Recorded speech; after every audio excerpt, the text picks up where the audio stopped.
So the next thing that we're going to do, we've done this a few times. I've got a set of documents here that I'm going to place throughout the room, and you're going to walk around to them using this chart that you also picked up. Using this chart. So hit up these different documents, make sure you see all of them, and for each one I want you to write down what you see in the document. What does this document make you think about? What do you see? What does it make you think about? Gentleman in the back. And what does it make you wonder? What questions does it raise for you?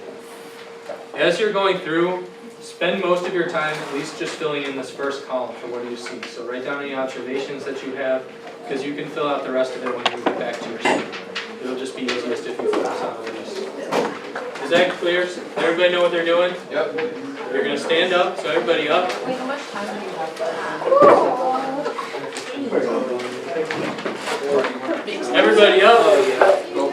The documents are labeled.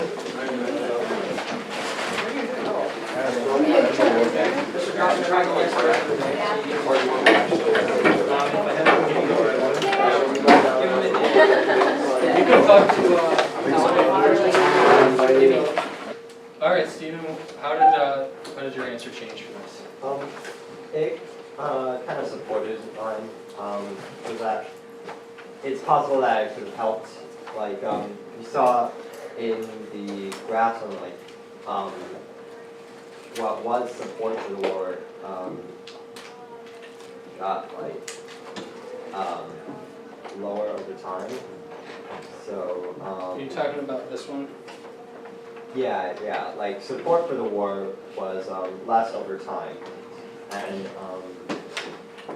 however, there was still a lot of support for it, and there were protests and the like against the war, and that could have brought more attention to other things which were protesting, like the civil rights movement, and could have brought empathy for minorities at the time. Good. We have a couple graphs or charts too. So this one being support for the war. And you see that it does drop. Stephen mentioned that. It goes from about 61% when the war really gets started, or a year after the war gets started in August 1965. And as we continue through the war, this number steadily drops of people who support the war. Meanwhile, what number is rising as time goes on? The troops.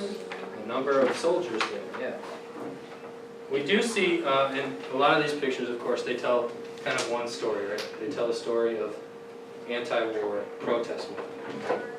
You see this as a war protest. We have the poster in the back from the music festival. Anybody know, top of their head, what music festival that was? That's the poster from Woodstock, yeah. And Woodstock, the first year was 1969 of that. And you look on the chart here, 1969.